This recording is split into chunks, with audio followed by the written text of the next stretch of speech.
सरयू आरती के उपरांत जो है वो दीप प्रज्वलन का जो महापर्व है, 18 लाख दिए जो जलाए जाने हैं, दीप जलाए जाएंगे और इसके बाद फिर जो है वो लेज़र शो होगा जो बहुत ही भव्य है। पिछले 2-3 दिन से जो अयोध्या की तस्वीरें आ रही हैं उससे जो दर्शक हैं वो अंदाज़ा लगा सकते हैं कि कितना विहंगम दृश्य होने वाला है। तकरीबन 7:30 बजे तक प्रधानमंत्री उस कार्यक्रम स्थल पर मौजूद रहेंगे और इसके बाद फिर उनकी रवानगी का कार्यक्रम है। जब लेज़र शो संपन्न होगा इसके बाद प्रधानमंत्री यहाँ से रवाना हो जाएंगे और इसके बाद इस मंच पर कई तरह की रामलीलाएँ होंगी। यानी यहाँ पर जो रामकथा पार्क है वहाँ पर कार्यक्रम लंबा चल सकता है और बहुत मुमकिन है कि योगी आदित्यनाथ सरयू घाट पर जो कार्यक्रम होना है उस कार्यक्रम के बाद वापस रामकथा पार्क आए और उन रामलीलाओं का आनंद लें, क्योंकि रूस के कलाकार हों, कई और देशों के कलाकार भी यहाँ पर हैं, कई प्रदेशों की रामलीलाएं यहाँ पर आई हैं और अयोध्या से एक बड़ा संदेश देने की कोशिश है। और विशेष रूप से संदेश जो है वो इस नज़रिए से भी बहुत महत्वपूर्ण है कि ये जो अवधारणा है किसी भी शासन की। क्या आप मुद्रा लोन के लिए दर्जनों बैंक जाकर थक चुके हैं? आसानी से 10 लाख मुद्रा लोन कैसे प्राप्त करें सीखना है तो फ्रीडम ऐप को अभी डाउनलोड करें। वो राम राज की अवधारणा है और राम राज की अवधारणा में क्या क्या जनता के लिए होना चाहिए, क्या राजा की जिम्मेदारी होनी चाहिए, राजा से मेरा आशय सरकार से है, और जनता की सामाजिक चेतना और सामाजिक जिम्मेदारी क्या होनी चाहिए, ये भी उतनी ही बराबर महत्वपूर्ण है। कोई भी त्योहार उत्सव मनाने का पर्व चंदन अवश्य है, लेकिन उसके साथ जो संदेश जुड़े हुए हैं वो उससे कहीं ज़्यादा महत्वपूर्ण हैं। राम के नाम के साथ उनके काम की भी महत्ता उतनी ही है और राम के काम को जीवन में उतारने के लिए ही बार बार रामलीला का चित्रण किया जाता है, चाहे वो कहानियों के सिलसिले में हो, चाहे नाटक के सिलसिले में हो, लीला के सिलसिले में हो या चित्रों और चौपाइयों के सिलसिले में हो। इसको असल में मानव जीवन में उतारने के लिए ही ये संकल्पना बनाई गई थी, जिसको अलग अलग विधाओं में जो कलाकार हैं वो प्रस्तुत करते रहते हैं। और इतने भव्य आयोजन के पीछे भी कहीं ना कहीं एक मकसद ये भी है कि ये प्रभु श्री राम की जो सीख है वो आम इंसान के कितने काम आ सकती है और उनके जीवन की जो प्रेरणाएं हैं उनसे हम कितने एक तरह से प्रेरणा ले सकते हैं और आगे भविष्य में क्या क्या हम कर सकते हैं। ये उत्सव और ये पर्व असल में उसका पर्व है, ये सिर्फ पटाखे फोड़ने या आतिशबाजियां करने का पर्व नहीं है।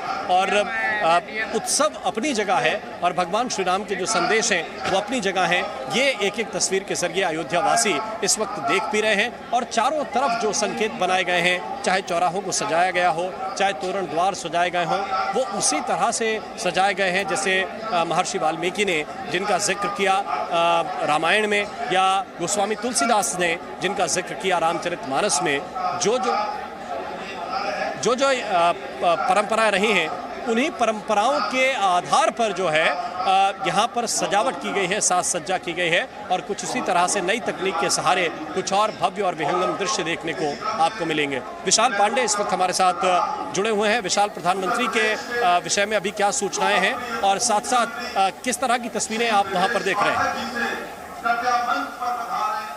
देखिए, राम इस वक्त मैं श्री राम जन्मभूमि और हनुमानगढ़ी के बीच में मौजूद हूं, जहां पर प्रधानमंत्री नरेंद्र मोदी अब से थोड़ी ही देर में पहुंचने वाले हैं। प्रधानमंत्री नरेंद्र मोदी थोड़ी देर पहले लखनऊ पहुंचे थे, वहां से अयोध्या के लिए रवाना हो चुके हैं। अब से थोड़ी ही देर में उनका हेलीकॉप्टर साकेत महाविद्यालय में लैंड होगा, जहां पर यूपी के मुख्यमंत्री योगी आदित्यनाथ प्रधानमंत्री मोदी का स्वागत करेंगे और उसके बाद इसी रास्ते से प्रधानमंत्री नरेंद्र मोदी श्री राम जन्मभूमि परिसर में जाएंगे, रामलला के दर्शन करेंगे, रामलला की आरती करेंगे और वहां पर जो राम मंदिर का निर्माण स्थल है उसका जायजा भी लेंगे। और फिलहाल आपको मैं तस्वीरें दिखाता हूं।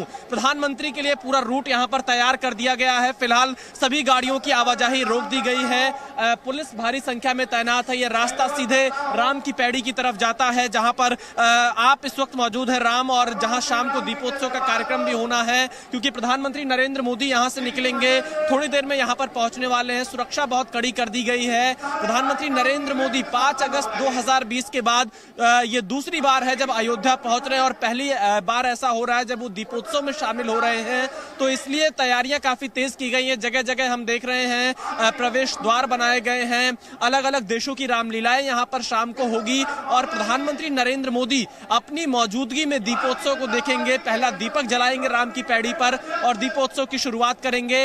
यहां पर कुछ साधु संतों को भी विशेष तौर पर बुलाया गया है, जहां आप मौजूद हैं उनसे भी प्रधानमंत्री नरेंद्र मोदी की मुलाकात शुरुआत होगी। इसके अलावा रामकथा पार्क पर जब प्रतीकात्मक तौर पर श्री राम का राज्याभिषेक करेंगे, उसके बाद प्रधानमंत्री नरेंद्र मोदी उन झांकियों का भी अवलोकन करेंगे जो साकेत महाविद्यालय से रामकथा पार्क तक शोभा यात्रा के तौर पर निकाली गई थी। प्रधानमंत्री नरेंद्र मोदी उन कलाकारों से मिलते हुए आगे बढ़ेंगे राम की पैड़ी के लिए, क्योंकि दीपोत्सव पिछले 5 साल से लगातार हो रहा है। ये छठा मौका है इस बार दीपोत्सव का।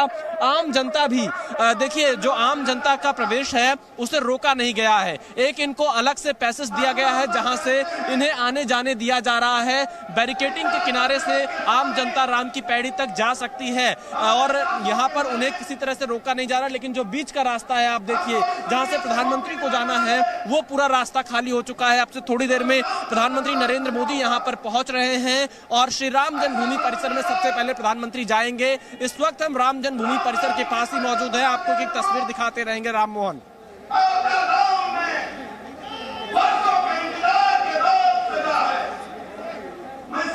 तो बिल्कुल विशाल जो जानकारी इस वक्त दे रहे हैं बहुत ही महत्वपूर्ण है। प्रधानमंत्री नरेंद्र मोदी किसी भी वक्त यहां पर पहुंच सकते हैं।